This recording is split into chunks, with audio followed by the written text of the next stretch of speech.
What's going on, everyone? So, with Jarrett Allen potentially being on the trade block, the Los Angeles Lakers could go and look to acquire him. They had interest in him in years past, and he is in the mold of the type of center that the Lakers need. Good, versatile, defensive center that can be that lob threat, right? That can defend in space, defend and protect the rim. Now, he's not a true 7-footer. He's more, 6'9", but he's got a 7'6" wingspan. He's like 245 pounds, roughly. He's a guy that could make a lot of sense for the Lakers to bring in, acquire, kind of be your foundation. He's only making $20 million this upcoming season, so he's very easy to go and trade for the Lakers.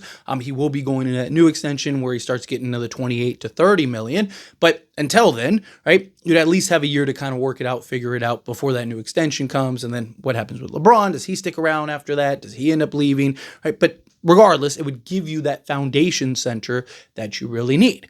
Well, there is a kind of trade proposal that was put out by Sports Illustrated that I wanted to kind of talk about because I actually kind of like the idea. Obviously, there's little nuances with trades and stuff, but any trade that does happen would likely have to be a 3-team deal. So this is a 3-team trade. Usually when you see like the trade proposals, it's like this can't even happen. No, this is a trade that actually could happen. That I do think makes some sense. So I wanted to kind of go over it, have a fun conversation, kind of get our wheels spinning on a potential Jarrett Allen trade. Of course, I want to hear your thoughts and opinions, so let me know down in the comments below. But getting into it, so the Atlanta Hawks would be the third team in this proposed trade. Atlanta Hawks would receive Jared Vanderbilt and Max Strus. Lakers receive Jarrett Allen, Terrence Mann, Isaac Okoro, George Niang, a 2027 second-round pick from Atlanta via Cleveland, and a 2029 second-round pick from Atlanta via Cleveland, which would be fantastic, but we'll break that down in the Lakers side of it here in a moment. The Cleveland Cavaliers would receive Rui Hachimura, Dalton Connect, Shake Milton, Maxi Kleber, a 2030 first-round pick swap via LA Lakers, a 2030 second-round pick via Atlanta, and an unprotected 2031 first-round pick via the Lakers, a 2031 second-round pick via Atlanta, and a 2031 second-round pick via Atlanta, Cleveland's own pick. So Atlanta's given up essentially a bunch of second-round picks, and they would get Jared Vanderbilt and Max Strus. I don't know if they'd be willing to give up that many second-round picks, but Max Strus and Jared Vanderbilt do make sense for Atlanta, kind of add to that core, add to kind of the direction that they're heading. So maybe, right? Obviously in these proposals, there's always little things that you could switch or trade or fix, whatever. But Atlanta, I don't look at as like that crazy, that far-fetched. They're giving up essentially like 4 seconds, I believe, 4 seconds in this trade to land Jared Vanderbilt and Max Strus and kind of being the third team in the mix. So, you're getting quality players that make sense, that are on reasonable contracts, right? So that could be something there.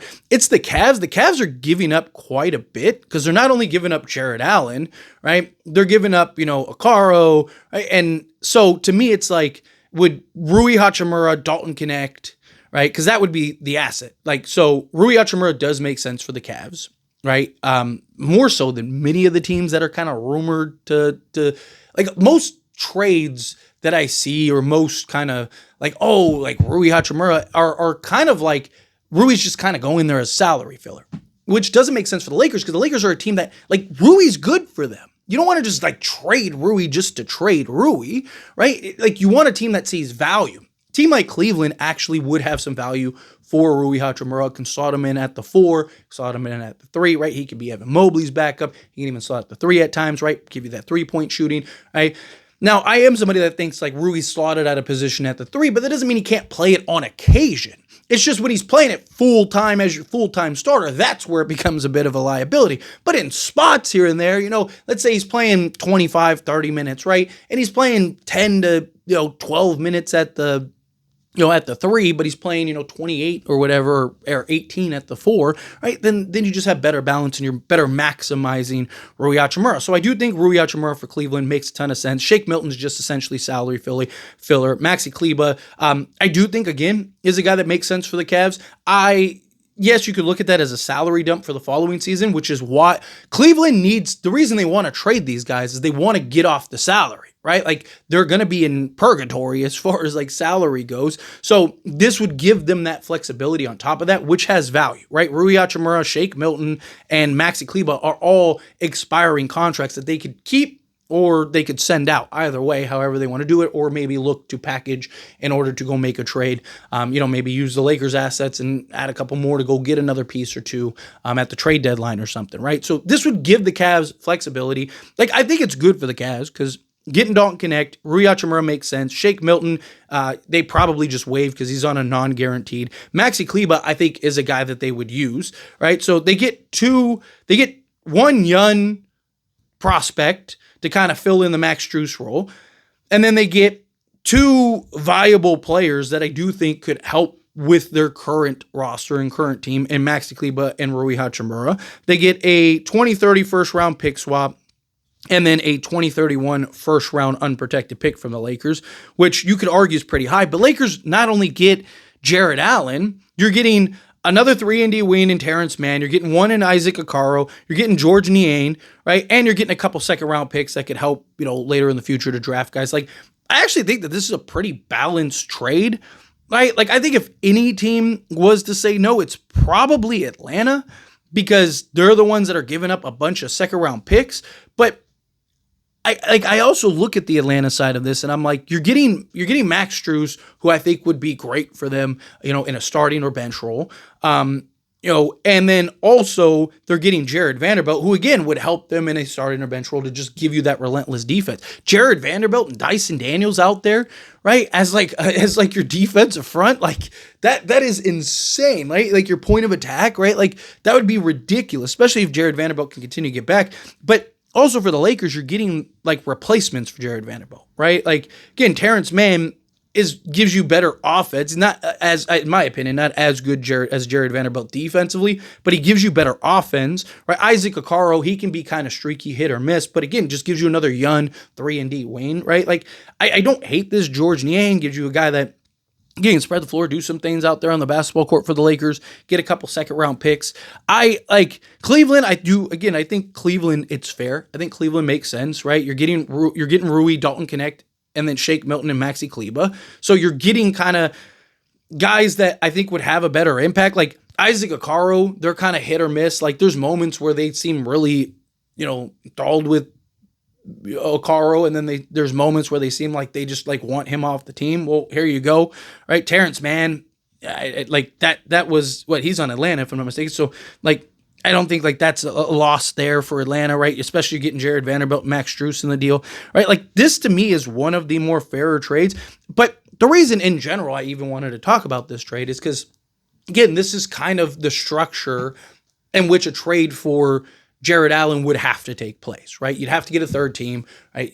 Lakers, they can't take on more salary. Like, so you're going to, like, almost every trade the Lakers are going to make, unless it's like with the Nets or something like that, right, are going to require this type of creativity. So you're going to have to find teams like the Nets, like the Hawks, like, these teams that do have some salary space that kind of get on and get some free assets, right? In this case, Atlanta's kind of getting players, right, that make sense for a team that wants to, because Atlanta needs to kind of figure out their direction too, right? Like, is Atlanta trading Trae Young and hitting the reset button here a little bit and building around their young core?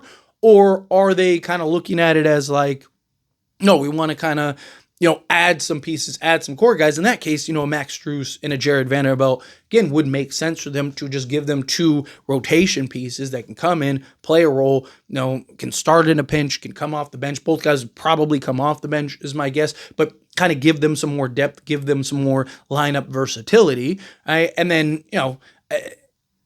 what is Cleveland's goal in trading Jarrett Allen, right?